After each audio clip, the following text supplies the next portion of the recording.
Welcome to the festive episode of the Goodrum show with me, Chris Goodrum. A big thank you to everybody that watched the last episode of the show, liked, commented, all that kind of stuff. Sorry there wasn't an episode last week. I had intended to do the festive episode last week, but my partner Lucinda's daughter, partner and kids came down, so the weekend didn't go quite as planned, shall we say. But I've kind of, although I was working Saturday, I've kind of shoehorned everything hopefully into today, and that includes an episode of the show, obviously the festive episode of the show. And how can you tell it's the festive episode of the show? The sparkly reindeer has put in its once yearly appearance, and look, a Christmas tree. Oh my god, I've really gone overboard with the Christmas accoutrements this year, and why not? Anyway, so yeah, big thank you to everybody that's watched the show over the last 12 months, that's commented and all that kind of stuff. Your support is just sort of continually appreciated, and obviously without you guys watching, there would be no need for an episode of the show, as I always keep saying. Anyway, today's episode of the show, as you know, I always like to do something a bit interesting for the festive episode of the show, and you know, I could have done my top whiskies of the year kind of thing, but to be honest with you, no real point, because this one would have been the winner. As you can see, it's the Gauntlet's Ardmore, and as you can see, it's now in bottle with a label on in the shop, and you can buy it, and well, it's got to be whiskey of the year because I put my name on it, you know, so nothing else is going to kind of compare, is it really? Well, I hope it is, because obviously I've got some really intriguing stuff sat in front of me to share with you guys this week. And as you know, I don't do the Whisky magazine anymore, and the World Whisky Awards don't send out samples anymore. So my opportunity to get to taste unicorn whiskies, shall we say, is pretty diminished, and my unicorn whisky selection samples have been pretty diminished. But I've managed to pick out, you know, what I think is a selection of those unicorn spirits to share with you guys today. And of course, obviously they're all pretty rare, they're horrendously expensive. I mean, one, well, the Glenfiddich Ultimate 38-year-old I saw on an auction website for $4,000 a bottle. I mean, what is that? How much is that? Is that about sort of like, you know, 250 quid's worth of liquid in that glass? Who knows? But anyway, I'm looking forward to tasting them. Some of these obviously were for, like the Glenfiddich from a number of years ago, even 10 years ago, I think, in actual fact, when Glenfiddich and distilleries of that ilk were putting in those kind of bottlings for the World Whisky Awards. I mean, would they be doing it these days? Ooh, would they be? Nah. So anyway, last chance to taste something like that, but let's take a look at today's lineup. Head in the sand, head over heels. Right, okay, so now the thing is, unicorn whiskies don't necessarily have to be really, really old. I mean, they can be, you know, just sort of limited editions and sort of for limited groups, like the first bottling that we have here, which is the Arran White Stag 3rd release. Now, the White Stag are, you know, distilleries fanboys, I suppose, for want of a better word. Obviously, they get the option to have whiskies bottled specifically for them. So, like I said, this was the 3rd release. It was a 21-year-old single cask, two casks, which were sherry hogsheads from 1996. It was bottled in 2017 at 52.5%, and the sample kindly came from Mariella. I think it was a couple of years ago now when she did an Arran tasting in the shop. Bottling number 2 is, well, possibly one of the unicorn whiskies. This is Ichiro's The Joker. Now, as you may well remember, obviously Ichiro or his family owned the Hanyu distillery, and he was the one that had all the leftover stocks when the distillery closed, and released a series called the Card series. So The Joker was the final release. I think there was 2 Jokers. I think there was a black and white Joker and a coloured Joker. I can't remember which one this one actually is, but this was from a vatting of spirit distilled at Hanyu from 1985, 86, 88, 90, 91 and 2000. So we're looking at a vatting of spirits that are aged between 14 and 29 years old. vast variety of different casks, apparently ex-sherry butts, puncheons, cognac, ex-Madeira hogsheads, ex-bourbon, and Chibodaru, which is Ichiro's custom-made quarter casks. It was bottled in 2014 with a limited release of 3,640 bottles. If you've got an entire set of the cards, then well done to you. They're probably worth, well, more than my house is worth, I would have thought. And then we're going to move on to the Glenfiddich Ultimate. So 38 years old, bottled at 40%. Shame. I mean, why? You know, something of that rarity, you would have thought that they would at least bottle it at cask strength, but 40% it is, so we will see what that one's all about. Then we're going to move on to a bit of peat, because I always like a bit of peat at Christmas. Well, I like a bit of peat any time of the year. And one of Diageo's unicorn bottlings. This is a Brora, a 1978 distilled 38-year-old. It was the 12th release in their limited releases, whatever they call it these days. A combination of first fill oak and European oak. When I assume they mean European sherry, distilled in 78, bottled in 2016 at 48.6%.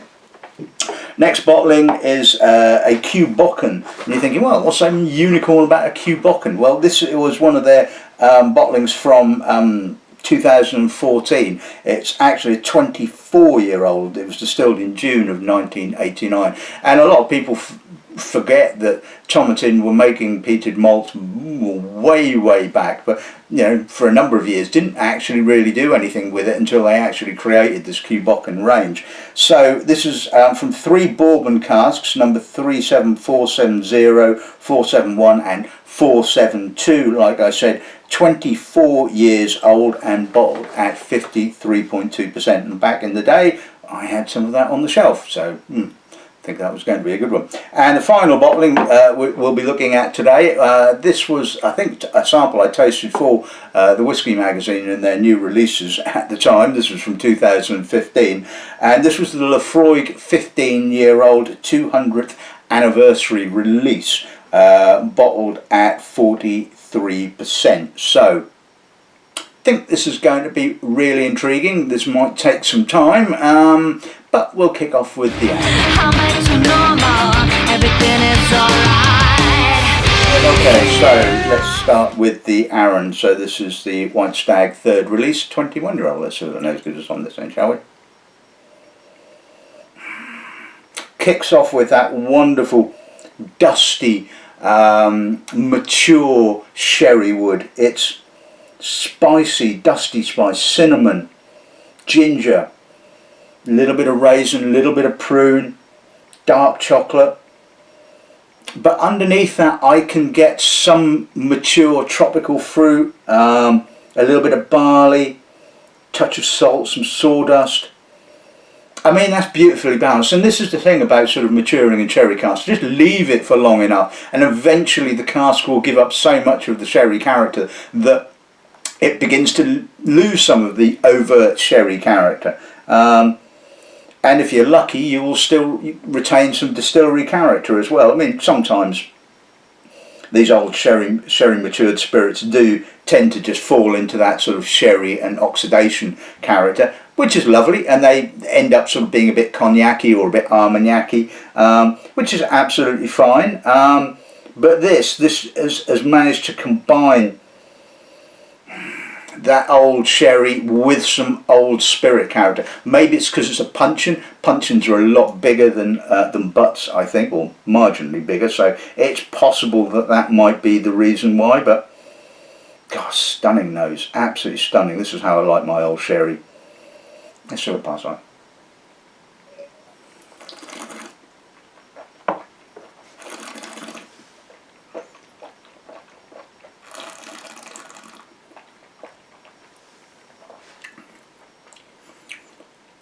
That's still alive and kicking beautifully. 52.5 is just giving it that wonderful lift of citric notes and minerality on the finish.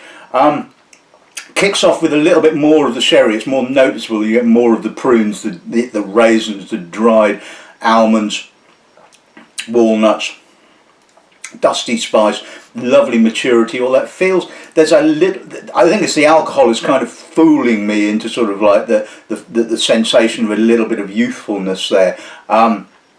But the sherry kind of sort of runs out of steam on in the mid palate, and then you get that wonderful distillery character, that mature subtropical fruit coming through. And again, the tannins kind of linger throughout towards the finish. You get a little bit of dusty spice. I really don't think that needs any water at all. I mean, yes, it's 52%. Some people may well choose to put a little drop of water with it, but that. But I think the experience of it neat is just absolutely gorgeous. Like I said, kicking off with the sherry and moving through into the old spirit character, tannins kind of coming back on the end, but all the while the alcohol is just balancing it up absolutely wonderfully. Stunning whiskey at the start. Right, okay, so let's move on to the Joker. Let's see what the nose gives us on this then, shall we? Now, incidentally, this is the first time I think I've reused a sample on the episode of the show. I think I did an episode many years ago with this, because it was a full sample once upon a time, and I don't know why. Normally, if there's little bits left over, I kind of polish them off while I'm editing, but for some reason I kind of kept some, and I'm glad I did. It's a heavily woody nose, so I'm getting old sherry, cinnamon, nutmeg, clove. There's a little grapiness, there's a little bit of grippy French oak coming through. I'm even getting that sort of sappy Mizunara character as well. Dark chocolate, honey, old vanilla. Oh, I mean, that's a stunning nose. Stunning nose in the wood complexity. There is a little bit of barley, but as I don't really know what the distillery character really is, I can't really pick anything out. I mean, I can obviously get some barley character, but it is very, very heavily wood influenced. There's a little bit of biscuitiness now. Like I said, dark chocolate, old Mizunara. It's got that old sappy vanilla. I mean, it's a stunning nose. I mean, you stick your nose in the glass and there is something new fragrance wise coming out. You could argue that maybe it is overly woody, but you know, it could have been a complete mess, but you know, that's all about that.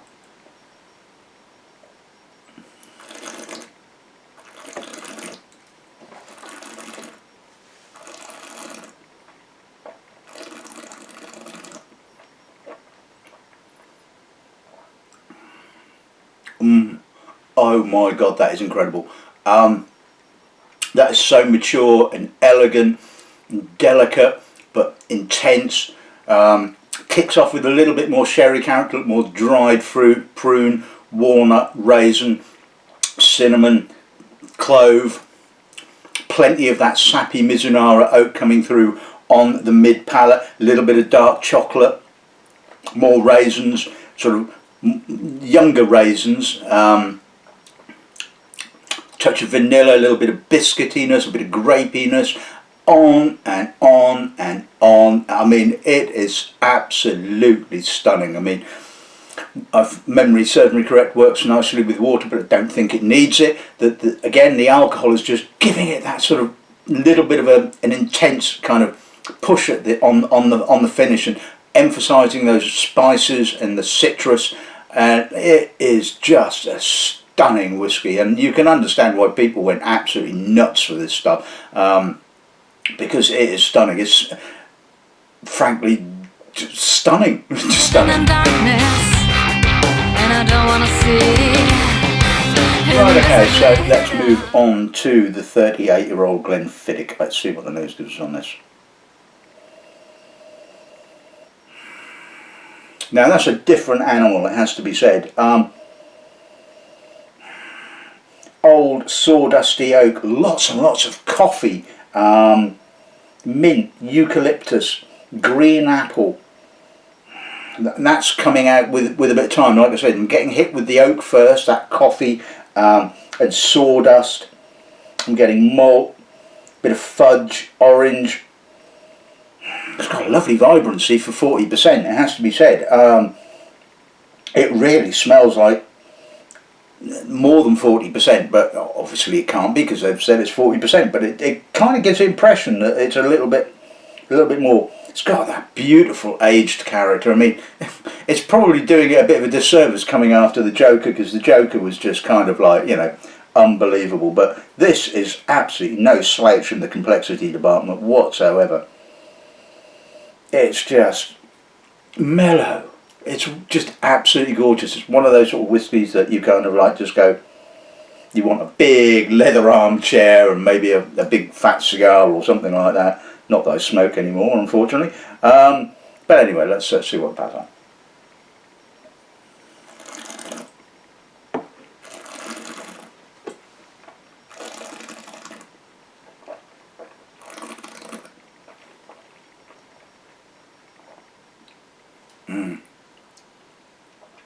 Mature American oak.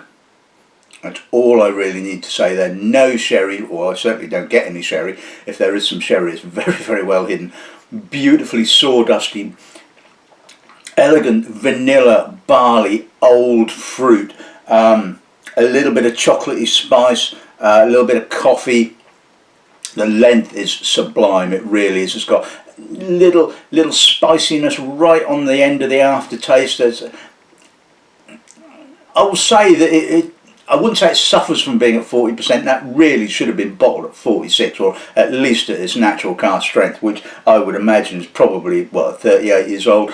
May well have been around about the 46%, but that really should have been bottled at a higher ABV, and just that would have really given that finish a real intensity, it has to be said. But it's beautifully mature, but God, don't you hate it when that but comes in?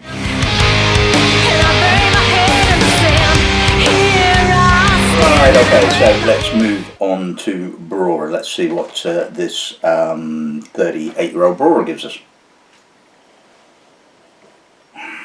That's a lovely nose. It has a sort of an old Islay element to it. It's got that oily, almost fishy kind of briny notes, which is quite surprise, it has to be said. I mean, it's got the classic sort of waxy apricot fruit, mature American oak sawdust, damp heather, earth, a little bit of almost kind of violetiness. Again, the peat is wonderfully mellow. It's very soft. It's almost kind of like smelling crumbly peat, if you know what I mean. Do you know what? It really reminds me of Old Bamore. It's got that slightly violety, slightly dusty, slightly smoky Old Bamore character. I mean, interesting. And Old Bamore, I mean, you know, I remember sort of back in the day when I got sent samples of 20-plus-year-old Bamore, certainly from Douglas Lang and Hunter Lang. They were just stunning. And this is a beautiful nose, a lovely old peated malt, and dusty, elegant. Yeah, right up my street, it has to be said. Let's see what the pass like.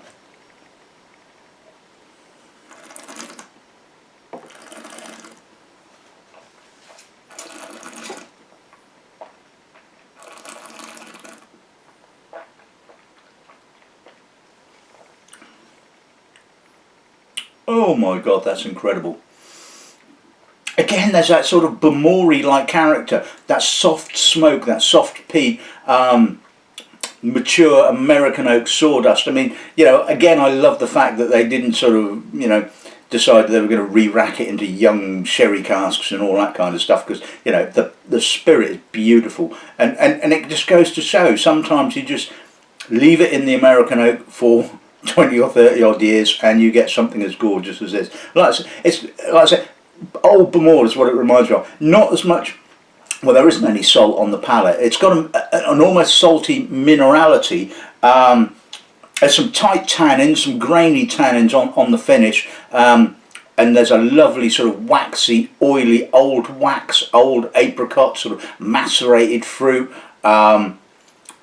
but again, the alcohol is doing its job. It's just lifting that finish and giving it that kind of almost kind of freshness on the aftertaste, and sort of palate cleansing quality. It's just stunning. It's gorgeous, and you can see why people go nuts for old Brora, because you know the spirit is just gorgeous and it lasts. It's aged amazingly well, and well, you know, yes, you're going to fleece you for it, aren't they?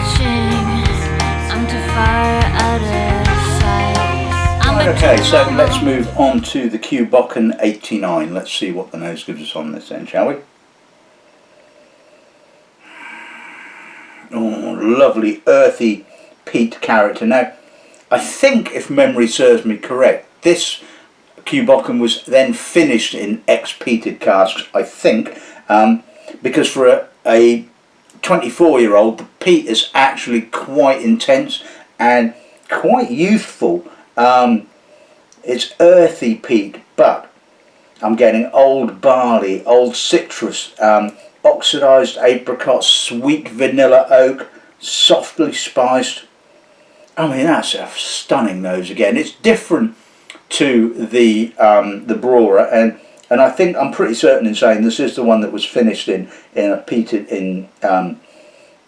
an ex-peated Islay cask or a peated cask of some form or description, because the peat is a lot more prevalent than you would expect at 24 years old. But it's got a lovely vibrancy to it. It really is stunning, and it wasn't an overtly expensive bottle of whiskey from memory when it was on the shelf, but oh, it's beautiful, absolutely beautiful. Let's see what that's like.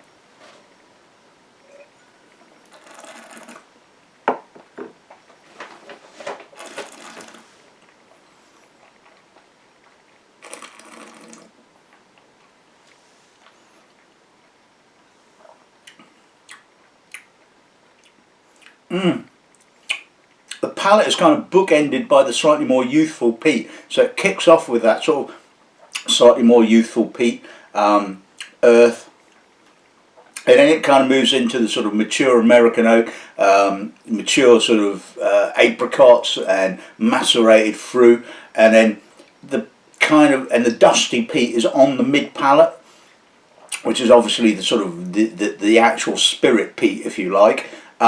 And then on the finish, I get a big explosion of spices. Again, the alcohol is kind of pinging those spices on my tongue, but the youthful peaty notes kind of come back again on the finish.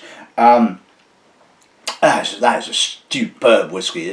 The progression in that is just absolutely wonderful. I love whiskies that have a circular character, where they start with one thing, move into another flavour, and then return to that beginning point on the aftertaste. It feels holistic, shall we say. It feels rounded and absolutely gorgeous, it has to be said.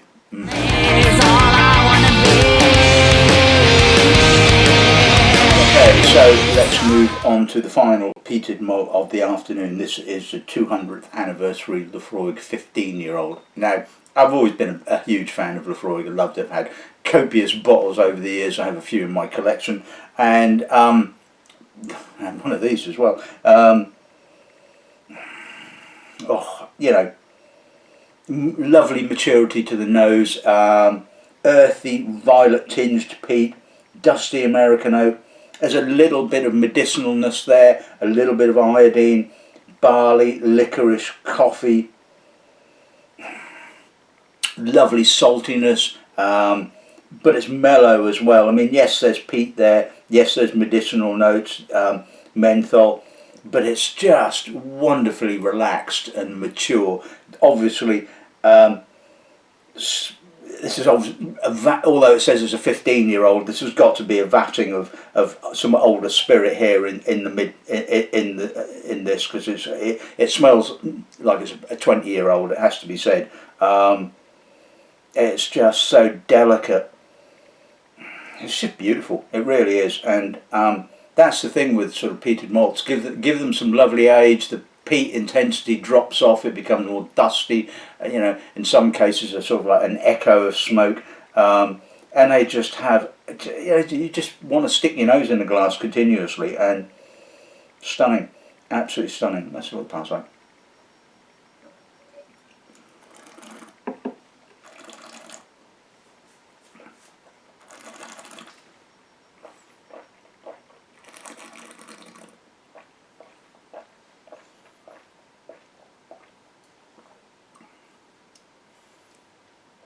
wow, that's a hell of a finish. That sort of medicinal, mentholated, earthy peat finish with a little bit of iodine, salt. I mean, it starts beautifully, but it starts off quite reserved in actual fact. And again, I'm under the impression there is some real older spirit here at the core of this, and that obviously they've called it a 15-year-old because that's obviously the younger spirit that's in this vatting, but I think there's some older spirit at work here, because it starts off with that sort of dusty, mature peat, and that sort of oxidised apricot, before sort of kicking in with the sort of like the salt. And although it's only 43%, the alcohol is definitely doing its job. I mean, again, you could argue that really a bottling of this kind of calibre should have been bottled at 46% and non-filtered. I don't think you would get away without chill filtering at 43%. But this is Diageo we're talking about, and they never make any. No, this is not Diageo. Sorry, this is Beam, isn't it? But who, you know, this is the paradox of whiskey. It has to be said, you know, that sometimes these companies are just sort of wedded to sort of 40 and 43%. And, you know, you've got these master distillers that are lauded as all and wonderful. I mean, Lumsden, for example, you know, and people like that. Yet they still bottle stuff at 40%, you know, and it's kind of like, well, you know why they do it, because there's money at the end of the day. But the reality is, I mean, when I did the Gauntley's bottling, initially it was the sample I got was 61.3%, and I played around with the figures and played around with what if we bottled it at sort of different ABVs, and the reality is that you can take off 1% or ABV and it really doesn't make a huge amount of difference to the cost. People seem to think that duty is ridiculously expensive, and it is. Well, you know, the government want their pound of flesh at the end of the day. But when you start sort of playing around with 1, maybe 2% ABV, it doesn't make a huge difference. Maybe 6, yes, okay, you can argue that sort of that makes a bit of a difference, but in the all round, you know, anyway, I'm kind of, this is probably my biggest bugbear is the ABV of certain whiskies. Yes, this was absolutely fine at 43%, but why bottle it at 46 for Christ's sake? Don't filter it, you know, just. But anyway, forgetting all of that I've just said, it's a beautiful whiskey.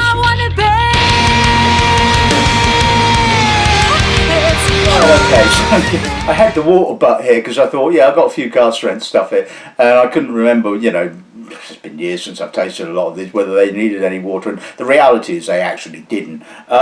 Even the Arran White Stag release, I mean 52.5%, I mean it just worked at that ABV. I mean maybe it's because I'm used to sort of high ABVs, I don't know, maybe is my palate attuned that way, I don't know.